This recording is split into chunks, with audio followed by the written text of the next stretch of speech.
प्रिय विद्यार्थियों, मैं गुरमीत सिंह, सह आचार्य हिंदी विभाग, राजकीय महाविद्यालय बूंदी। आज के मेरे ई व्याख्यान का विषय बीए प्रथम वर्ष हिंदी साहित्य प्रथम प्रश्न पत्र के अंतर्गत पाठ्य पुस्तक भक्ति काव्य में संकलित प्रथम इकाई से संबंधित कवि चंद्र बरदाई से संबंधित है। आज का इस कवि से संबंधित यह दूसरा व्याख्यान है। महाकवि चंद्र बरदाई द्वारा रचित महाकाव्य पृथ्वीराज रासो, जिसके की कुल 69 अध्याय हैं, उसमें से एक अध्याय पद्मावती समय, उसके कुल 8 पद आपके पाठ्यक्रम में हैं।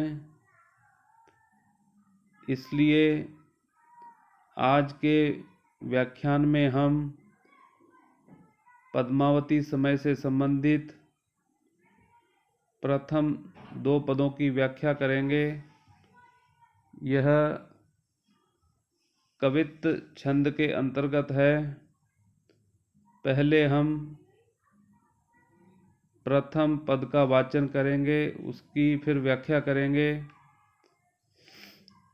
मनहु कला शशि भान कला 1600 बन्निये, बाल बेस शशि ता समीप अमृत रस पिन्निये, बिगंसी कमल मृग भ्रमर, बैन संजन मृग लुट्टिये, हीर कीर अरु बिंब मोती नश शिश अहि घुट्टिये, छपति गयंद हरिहंस गति वीह बनाए संचे सचिये, पद्मनिये रूप पद्मावतिये, मनहु काम कामनी रचिये।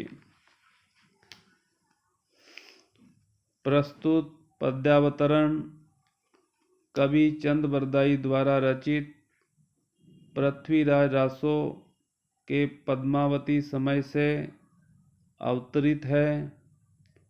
इस पद में कवि पद्मावती के रूप का नक्षिक वर्णन कर रहा है। इसमें उसने विभिन्न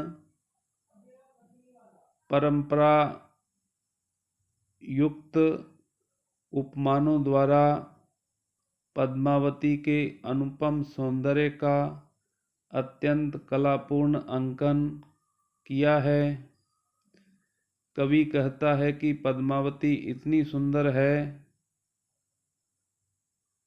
मानो साक्षात चंद्रमा की कला ही इस भूमंडल पर अवतरित हो गई हो।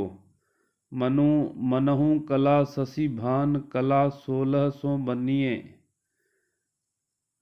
चंद्रमा की 16 कलाएं होती हैं। भाव यह है कि वह पूर्ण चंद्र के समान सुंदर है।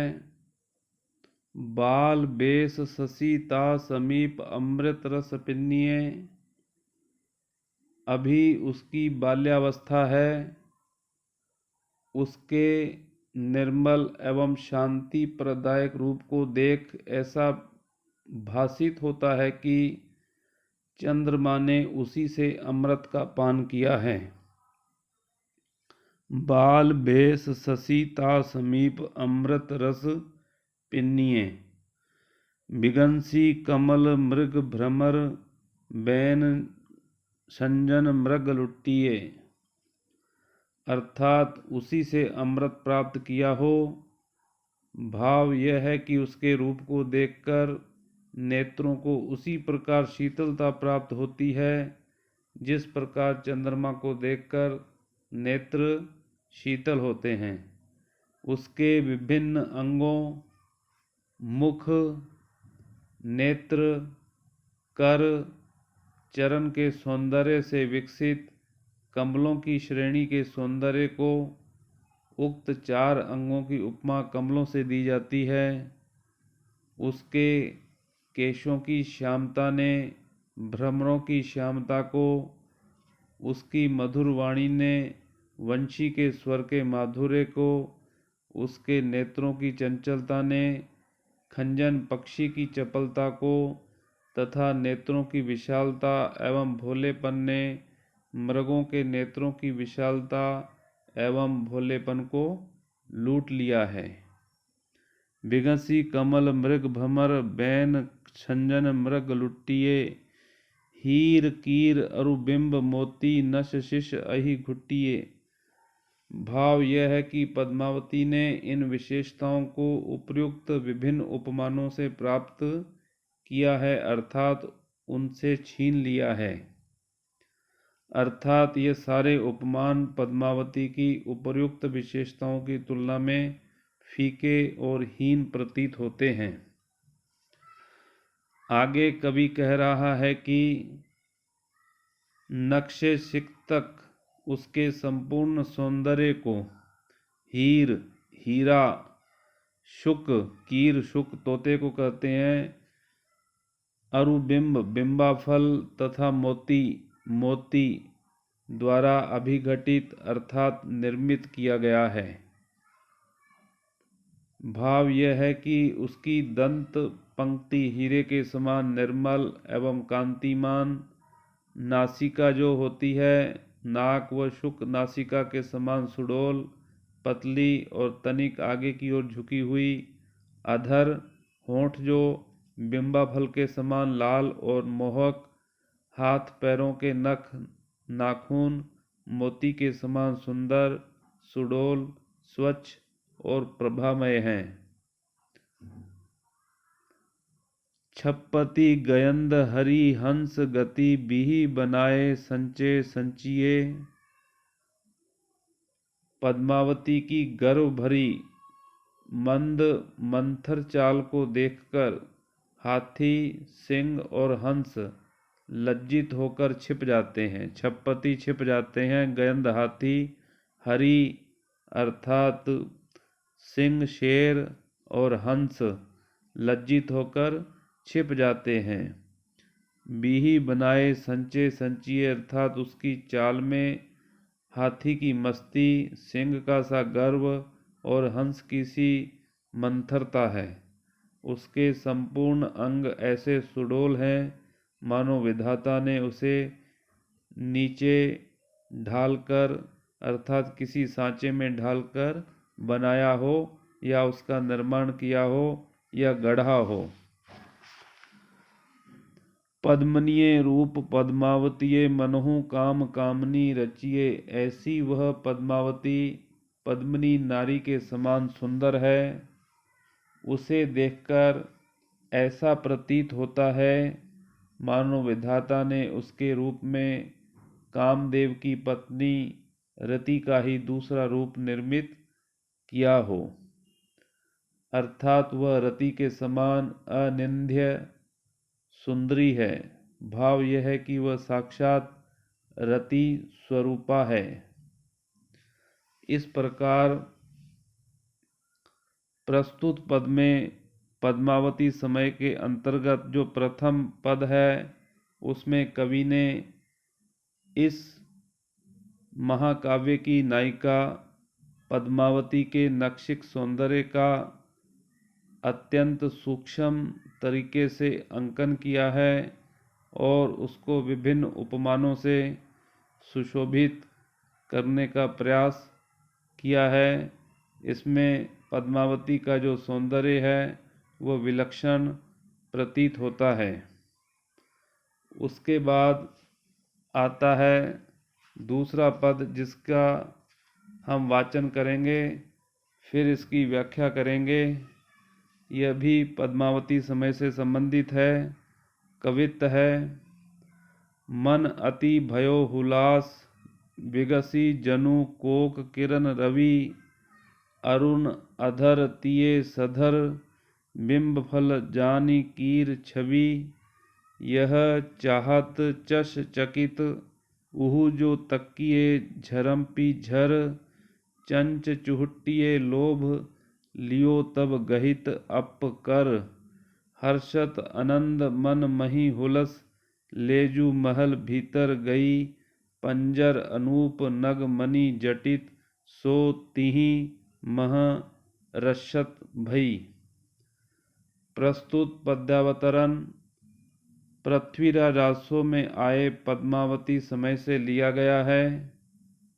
अपने महल के बागों में भ्रमण करते हुए पद्मावती ने जब तोते को देख लिया, तब उसने जिस प्रकार की प्रसन्नता का अनुभव किया, उसी का वर्णन इस अवतरण में किया गया है। मन अति भयो हुलास। राजकुमारी पद्मावती का मन अत्यंत प्रसन्न हुआ। मन अति भयो हुलास। कवि कह रहा है कि उस सुख को देखकर पद्मावती के मन में अत्यंत उल्लास की भावना उत्पन्न हो गई। विगसी जनु कोक किरण रवि। वह इस प्रकार खिल उठी जिस प्रकार सूर्य की प्रथम किरण को देखकर कोई कमल खिल उठता है, उस प्रकार का वहाँ पर सौंदर्य उपस्थित हो रहा था। अरुण अधर तिये सधर बिंब फल जानी कीर छवि। कवि कह रहा है कि उस शुक ने उस सुंदर नारी पद्मावती के ऊपर नीचे के दोनों अरुण लाल को कहते हैं, लाल वर्ण के होठों की अरुण कांति को बिंबाफल समझा। भाव यह है कि शुक ने पद्मावती के लाल रंग के होठों को बिंबाफल समझा। यह चाहत चस चकित उहु जो तक्किए झरप्पी झर। चंच चुहटिए लोभ लियो तब गहित अप कर। पद्मावती चकित नेत्रों से उस शुक की ओर देख रही थी। उस तोते ने जो ताक कर तुरंत उन होठों पर बिंबाफल समझकर झपट्टा मारा और फल के लोभ में उस पर अपनी चोंच चलाई, तो पद्मावती ने अपना हाथ बढ़ाकर उसे पकड़ लिया। लियो तब गहित अप कर, अपने हाथों में उसको ले लिया, उस तोते को पकड़ लिया राजकुमारी पद्मावती ने। जैसे ही तोते ने अपनी चोंच चलाई, राजकुमारी पद्मावती के होठों को बिंबाफल समझकर उस समय का उल्लेख करते हुए कवि कहते हैं कि हर्षत आनंद मन मही हुलस लेजु महल भीतर गई। पंजर अनूप नग मणि जटित सो तिहि मह रक्षत भई। उसे पकड़कर वह मन में अत्यंत प्रसन्न हुई और उल्लसित होती हुई उसे अपने साथ महल के भीतर तक ले गई। वहां जाकर उसने उस तोते को पंजर अर्थात पिंजरा, जो कि अनुपम था, रत्न और मणियों से जड़ा हुआ था, पंजर अनूप नग मणि जटित, एक अनुपम पिंजड़े में उस तोते को रख दिया, अर्थात उसमें उसको कैद कर लिया, बंद कर दिया। प्रस्तुत पद में महाकवि चंद्रबरदाई ने राजकुमारी पद्मावती और तोते का उल्लेख किया है कि किस प्रकार राजकुमारी पद्मावती जब अपने बगीचे में बाग में टहल रही थी, तो उसने किस प्रकार तोते को देखा, उसको तोता सुंदर प्रतीत हुआ और तोते को भी राजकुमारी पद्मावती अत्यंत सौंदर्य युक्त प्रतीत हुई। तोते ने भ्रमवश राजकुमारी पद्मावती को बिंबाफल समझकर अपनी चोंच से उसके होठों पर झपट्टा मारा, लेकिन तुरंत राजकुमारी पद्मावती ने उस तोते को अपने हाथों में पकड़ लिया और उसे अपने महल के भीतर ले गई तथा उस तोते को एक अनुपम पिंजरे में, जो कि स्वर्ण और नगों से जड़ा हुआ था, उस पिंजरे में उसको कैद कर लिया।